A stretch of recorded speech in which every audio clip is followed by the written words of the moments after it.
So we're back with another fan reaction. If you guys are new, subscribe, leave a like, etc., all that YouTube crap. This one's gonna be kind of short. The finals are on, so I'm definitely watching that right now. Just kind of initial reactions. Not gonna go into the stats. Not gonna do anything. First things first. Obviously, prayers up to Dak.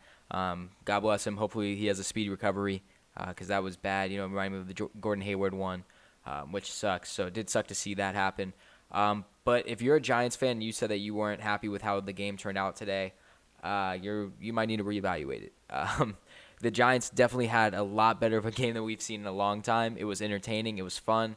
There's a couple things I disagree with in the game, but the fact that we were able to put up 34 points, even against a team that's pretty much decimated at the defensive side, was very much a bonus for us. And the thing is, we think about it. We had 2 touchdowns taken off the board, right? We had the fake field goal, which unfortunately. I think it was Fleming who didn't have his hands on his knees yet, and it was a penalty. It's one of those things where I guess by the book it's a penalty, but it didn't really have to be. I think it was kind of stupid that they threw a flag on that. The Darius Slayton touchdown, which was a big touchdown, a pivotal point in the game that would have helped us a lot. That got taken back due to I think it was a Damian Ratley screen is what they called, but it wasn't even a screen. He was running the route, and he collided with the corner. So it was just a couple bad calls that happened there that took away touchdowns and turned them into field goals. So instead of having 14 or 12, whatever you want to do, we had 6, which ended up losing by 3. It's a big deal. Defensive-wise, we did very well. We were creating pressure to Dak and to Andy Dalton, which is good to see. That first catch to Gallup, this is the last time I'll talk about it because I'm not one of those to blame the ref kind of guys. Like as much as the refs, can win or lose a game for somebody, I think that it's up to the team to kind of rise above it and still do what they can do. But that first Michael Gallup throw, it looked like there was a holding. I don't even know who the player was, but we were about to get a sack, it looked like, on Andy Dalton. There was a little bit of a hole. He rolled out to the right, threw the pass to Michael Gallup, and it went through. So just a couple things I disagree with there, but it wasn't too bad. Jones, the only turnover he had was that fumble, which, obviously was costly at the time, but I'm not going to hold him too much accountable.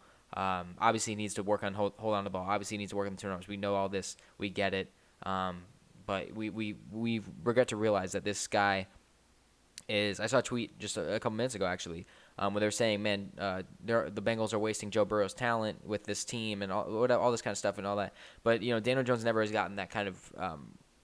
He's never really gotten that attention. It's never, hey man, they need to surround this guy with an offensive line. They need to do this, they need to do that. It's never that. They don't want to do that, which sucks, and it is what it is. But the one turnover I can live with. Quarterbacks turn the ball over. It happens.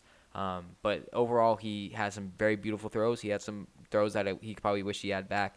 But the deep throws to Slayton. Slayton had an amazing game. I'm so happy to see him back to where he has been prior.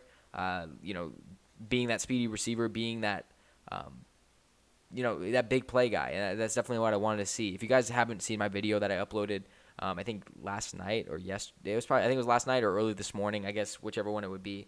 I was talking about trade ideas, and a lot of it was receivers, getting a bigger body receiver to kind of just help fluctuate that volume and kind of get some help for Slayton and for Tate to get open.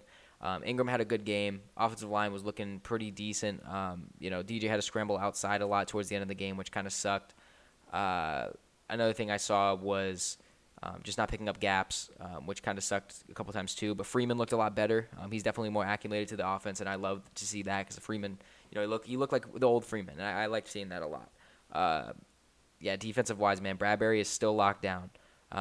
Great signing. If anyone has said anything otherwise, they're lying to you. Allen Robinson was 3 catches. Woods, I think, had a couple catches last week. Now Amari Cooper only had a couple catches. I mean, Bradbury really is taking out the top receivers of the other teams, and that's great to see. It's really just the other side that we need to work on. Tackling was an issue today. A lot of times the Cowboys got an extra 5, 6, 10 even yards on plays that should have been stopped. The big one was obviously that Tony Pollard catch at the beginning of the game-winning drive. Blake Martinez went to go tackle him, didn't get him. And then I think it was Yedem went to tackle him as well and didn't get him either, and he ended up getting almost a first down. He was like 3rd and 3 or whatever. That's a big loss. We need to be able to garner those tackles. We need to be able to get those tackles. There's a couple of drives where they were, I think it was a 3rd down or a 4th down, where Marcus Golden would come around the edge and he would go to tackle and he would wrap up, but then he wouldn't be able to pull him down, and he'd end up at their legs, pulling at their feet. Well, if you're pulling at their feet, they're going to fall forward. They're going to end up getting that extra yardage, is what happened. It does suck. But overall, the team looked a lot better. I'm excited to see what this team does after this, especially with the trade deadline coming up, as well as just in general. 0-5 is a lot scarier than it should be, just because this game put a lot of confidence into us. Obviously, there's a big gap, but seeing an offensive spark like that was really cool to see. So that was good.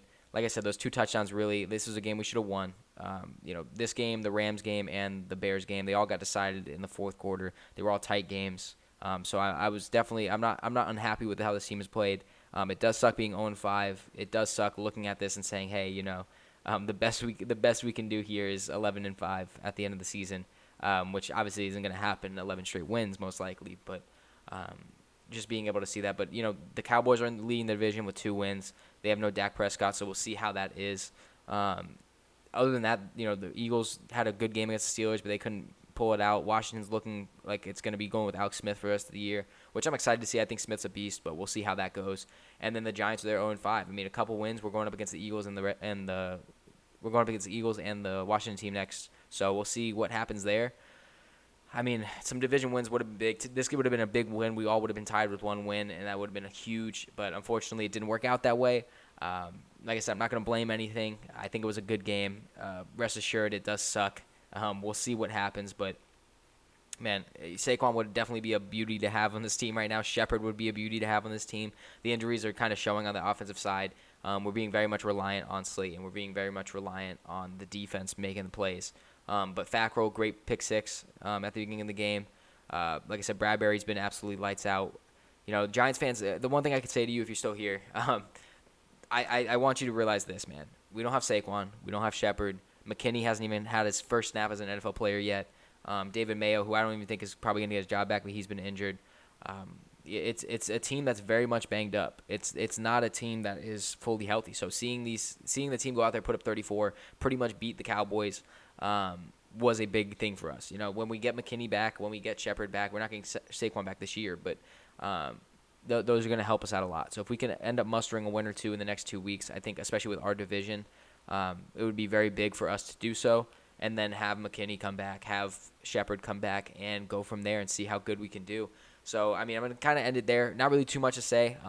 It was really fun to watch. I haven't had that much fun watching a Giants game, ironically, probably since Daniel Jones' first start when he came back against the Buccaneers. That was really the last time I was so invested in a game. I have a 10-page paper I'm supposed to be working on right now, and I couldn't keep typing because I was just so focused on the game. So, again, prayers up to Dak. Hopefully he gets a speedy recovery. Hopefully he still gets paid. I really do hope that he's able to get that contract that he's been wanting for a while. It's obviously a lot harder now, but hopefully that's happening. Giants fans, go check out that video if you haven't already about trade targets that we should be looking at this deadline. You could just go ahead. It's probably already popped up somewhere on your screen already in this video, but it'll definitely be at the end of this video as well. Leave a like, subscribe, notifications, all that kind of jazz. Check out my podcast. All that stuff there. If you did enjoy the video, please be sure to leave that like. If you didn't, just refresh the page, check it out again. Let me just think a second time. And without further ado, Giants fans and NFL fans in general, that's going to be it for me. I'll see you guys in the next one.